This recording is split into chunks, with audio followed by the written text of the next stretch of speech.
ये कहानी एक सच्ची घटना पर आधारित है। एक ऐसी घटना जिसने उत्तराखंड को एक हॉन्टेड जगह बना दिया। एक ऐसी जगह जहां जाने से पहले कोई भी इंसान 100 बार सोचता है। ये कहानी चंपावत जिले से तकरीबन 15 किलोमीटर की दूरी पर बसे एक छोटे से कस्बे की है, जिसे एबॉट माउंट के नाम से जाना जाता है। एबॉट माउंट को ब्रिटिश शासनकाल में अंग्रेजों ने बसाया था और दुनिया भर में इस जगह को इसकी खूबसूरती के लिए जाना जाता था। यह कस्बा हिमालय और प्रकृति की गोद में बसा हुआ है। यहां से सबसे नजदीकी शहर लोहाघाट है, जो करीब 7 किलोमीटर की दूरी पर स्थित है।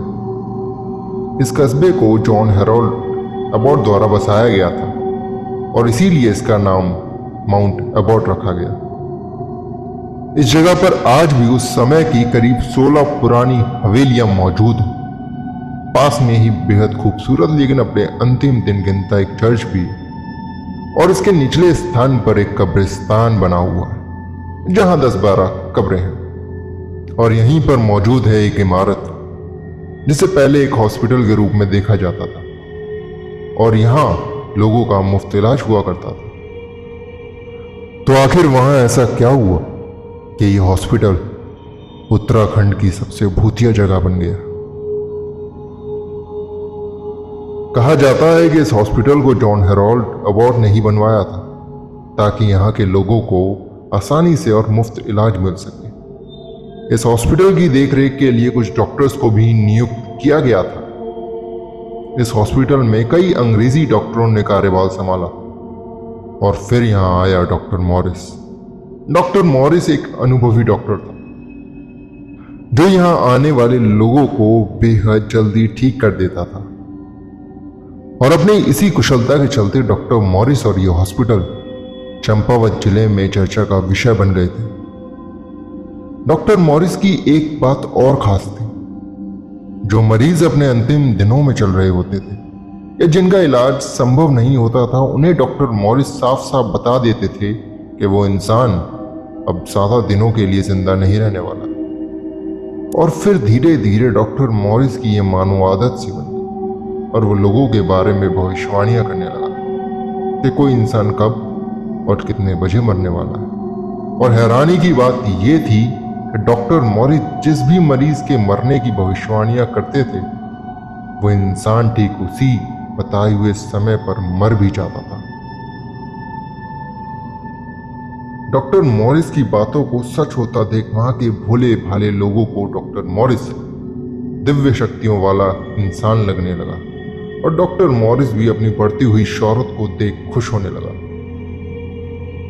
पर एक दिन अचानक डॉक्टर मॉरिस की बीवी और उसके बच्चे की मौत हो गई और इन दोनों को ही पास में ही मौजूद कब्रिस्तान में दफना दिया गया। और इसके कुछ दिनों बाद डॉक्टर मॉरिस की भी मौत हो गई और उसे भी उसकी फैमिली के पास दफना दिया गया। और इसके बाद जो डॉक्टर्स वहां आए और उन्होंने डॉक्टर मॉरिस की भविष्यवाणी और अद्भुत शक्तियों के बारे में जाना, तो उन्हें दाल में कुछ काला लगा और उन्होंने फिर इस बात की तफ्तीश करना शुरू किया कि आखिर कैसे डॉक्टर मॉरिस किसी इंसान के मरने का दिन और टाइम सही बता सकते थे। क्योंकि अगर ऐसा होता तो उन्हें अपनी बीवी और बच्चे के मौत का पता कैसे नहीं चला। और बाद में डॉक्टर्स को अपनी तफ्तीश में जो पता चला वो काफी चौंकाने वाला था। डॉक्टर मॉरिस कोई भला आदमी नहीं था, बल्कि विकृत मानसिकता रखने वाला एक सनकी इंसान था।